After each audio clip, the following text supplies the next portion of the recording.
আসসালামু আলাইকুম প্রিয় ভিউয়ার। আজকে আমাদের গন্তব্যস্থল একটি ঐতিহ্যবাহী খামার। এই খামারটি দেখার আগে খামার যে এত সুন্দর হতে পারে সেটা আমি আমার উপলব্ধিতে কখনো আনতেই পারিনি। খামারে যাওয়ার সময় রাস্তায় দেখতে পেলাম ট্যাঙ্গার আউটলেট। ট্যাঙ্গার আউটলেটে এমন একটি আউটলেট যেখানে সমস্ত ব্র্যান্ডের স্টোরগুলো থাকে, যেমন Calvin Klein, Michael Kors, Gap, Banana Republic, H&M, এইরকম ব্র্যান্ডের অনেক স্টোরগুলোও এখানে দেখতে পাওয়া যায়। এখানে দেখতে পাচ্ছেন H&M, এটা একটা ইংল্যান্ডের পোশাকের ব্র্যান্ড স্টোর।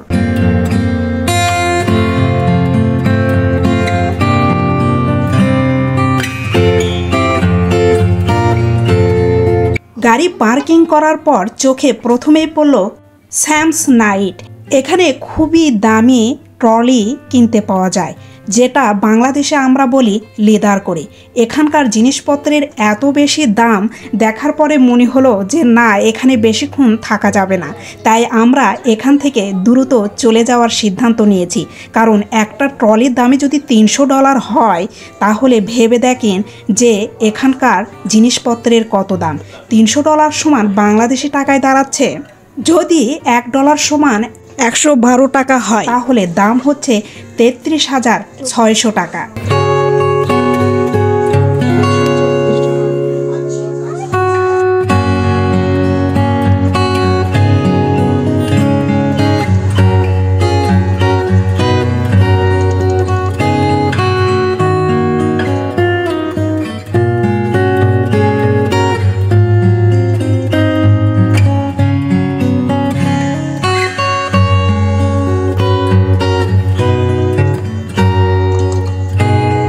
এইবার আমরা এসে পড়েছি ইউরোপের বিখ্যাত পোশাকের স্টোর H&M এ, এবং এখানে কি ধরনের পোশাক পাওয়া যায় এবং সেগুলোর দাম কেমন সেই বিষয়টাই আপনাদেরকে দেখাবো। শুরুতেই দেখতে পাচ্ছি যে একটা কার্টুনকে পোশাক পরিয়ে রেখেছে খুবই চমৎকারভাবে। আমি যখনই কোনো স্টোরে যাই সবার প্রথম যে জিনিসটা আমি লক্ষ্য করি সেটা হচ্ছে এই জিনিসটার দাম কত। তো এখানে এসে যে পোশাকগুলো দেখতে পেলাম সেই পোশাকগুলোর দাম আমার কাছে খুবই ইকোনমিক মনে হয়েছে। প্রত্যেকটা পোশাকের দাম ধরেন $10, $12, $15, $20, $30 ওপরে কোনো পোশাকে আমার চোখে দেখা পড়ল না। তো আমাদের জন্য এটা খুবই ইকোনমিক একটা স্টোর ছিল। এই স্টোরে আমি আগে কখনো যাইনি, এই প্রথম গিয়েছি। যাওয়ার পরে আমার ভীষণ ভালো লেগেছে। আপনারা যদি যেতে চান অবশ্যই ঘুরে দেখে আসতে পারেন। What's that? No, no. No, no, no, do not take this. No, no, no, no, come here. Come this way, come this way. No, no, no, no.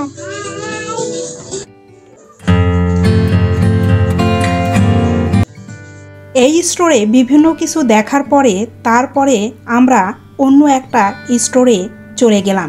সেই স্টোরটা হচ্ছে আমেরিকান ইগল। এই আমেরিকান ইগলে আমরা বিভিন্ন ধরনের জিন্সের প্যান্টগুলো কিনে থাকি। এই আমেরিকান ইগলের প্যান্টগুলো নাকি অনেক বেশি ভালো হয় এবং প্রাইসটাও বেশ ইকোনমিক, মানে $40 থেকে $60 মধ্যে আপনি দারুণ জিন্সের প্যান্ট এখান থেকে পেতে পারেন।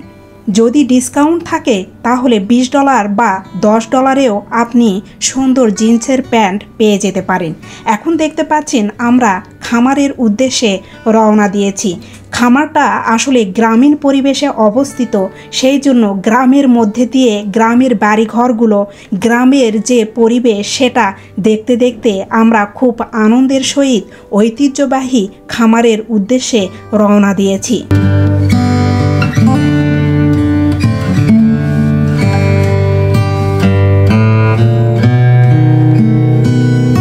আমেরিকার গ্রামীণ পরিবেশের প্রকৃতি এবং সৌন্দর্য দেখতে দেখতে কখন যে খামারে চলে এসেছি তা বুঝতেই পারিনি। এটা দেখতে পাচ্ছেন খামারের একা অংশ।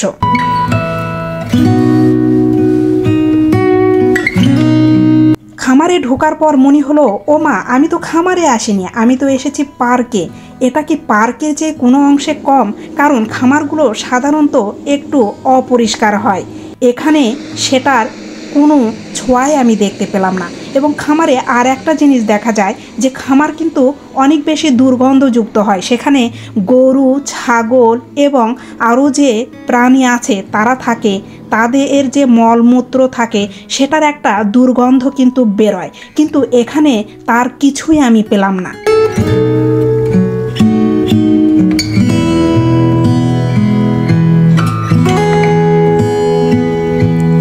অবশেষে খামারের প্রবেশদ্বারে চলে এসেছি। প্রবেশদ্বারে যেহেতু এসেছি তাহলে ভিতরেতে অবশ্যই যেতে হবে।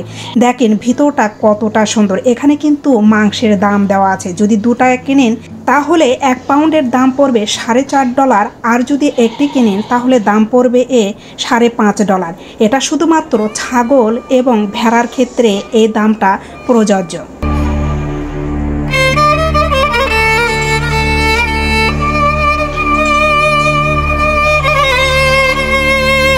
এখানে যে ছাগল এবং ভেড়াগুলো দেখা যাচ্ছে যেগুলো বিক্রির জন্যও একদম উপযুক্ত, সেই ভেড়া এবং ছাগলগুলোই এখানে রাখা হয়েছে।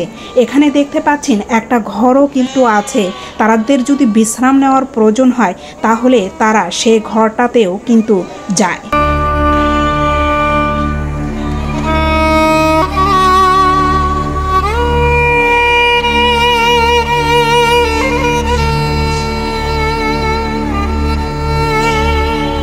দেখতে পাচ্ছেন খাবার হিসেবে পানি এবং ফ্লোরের ওপরে ঘাস এবং খড় দেওয়া হয়েছে। তারা সব সময় খড়গুলো খাচ্ছে, সঙ্গে পানিও খাচ্ছে। এখানে আতিক কোন ছাগলটা নিবে সেটা নিয়ে দর কষাকষি করতেছে যে কোন ছাগলটার দাম কত হতে পারে।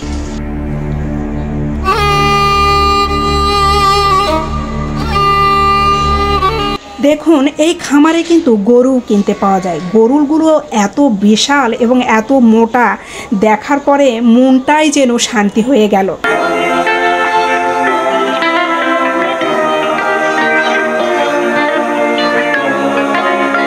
খামারের পাশেই এই ছোট্ট একটা ঘরেই কিন্তু ছাগল, গরু কিংবা ভেড়া কেনার পরে প্রসেসিংটা এখানেই করা হয়।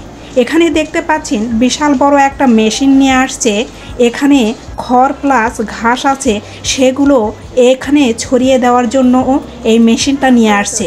সঙ্গে এই মেশিন দিয়ে কিন্তু এরা ফ্লোরটা অনেক চমৎকারভাবে কিন্তু ক্লিনও করবে।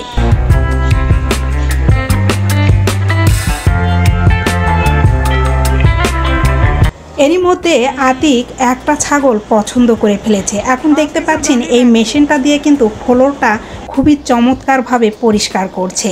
তো আমাদের একটা ছাগল অবশেষে পছন্দ হয়ে গেছে এবং সেটা এখন বাছাই করে অন্য একটা খালি খোপের মধ্যে রেখে দিবে।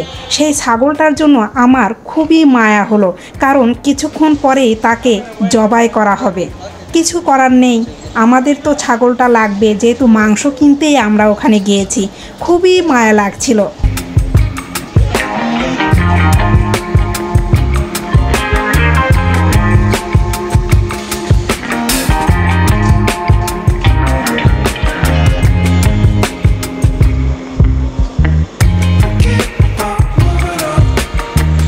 ছাগলটাকে দেখে মনে হলো সে হয়তো বুঝতে পেরেছে কিছুক্ষণ পরে তাকে জবাই করা হবে। দেখেন কতটা মন খারাপ করে সে দাঁড়িয়ে আছে, এদিক ওদিক করে দেখছে।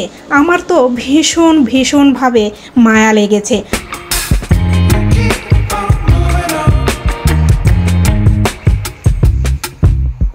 ছাগল জবাই করার পরে সেটাকে কিভাবে সংরক্ষণ করা যাবে তার বিভিন্ন ব্যবস্থা এখানে দেখতে পেলেন।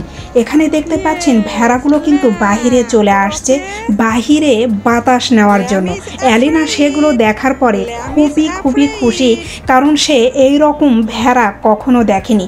আর এই জায়গাটা দেখতে পাচ্ছেন, এটা নাকি ঈদের সময়ে তারা এই জায়গাটা ব্যবহার করে। বিশেষ করে কুরবানি ঈদের সময়ে প্রচুর পরিমাণে লোক নাকি এখানে আসে।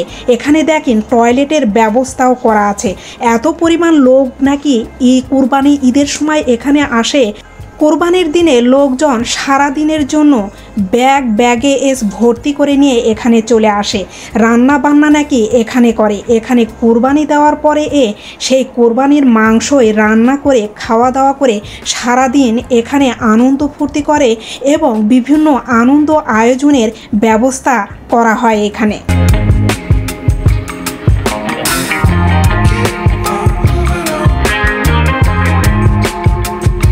এটা পেনসিলভেনিয়ার ল্যানকেস্টারে অবস্থিত খুবই বিখ্যাত একটা খামার। এখানে দেখতে পাচ্ছেন প্লেগ্রাউন্ড দেখার পরে অ্যালিনাকে আমি ধরেই রাখতে পারিনি। সে প্লেগ্রাউন্ড থেকে কিছুতেই আসবে না। এখানে খেলাধুলার এত ব্যবস্থা আছে যে ছোট বাচ্চারা এখান থেকে কোথাও যেতে চাবে না।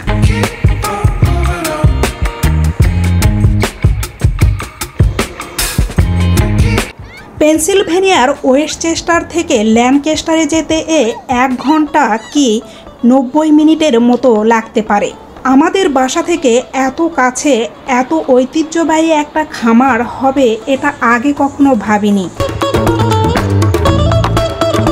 এখানে এগুলো পাউস দেখার পরে আপনার কাছে মনে হতে পারে জায়গাটা মনে হয় খুব দুর্গন্ধযুক্ত, আসলে কিন্তু একদমই না। এইদিকে মাংস প্রসেসিং কমপ্লিট হয়ে গেছে। 30 মিনিটেরও কম সময়ে পুরো একটা ছাগল তারা কেটে সমস্ত কিছু সুন্দর করে আমাদেরকে দিয়ে দিয়েছে।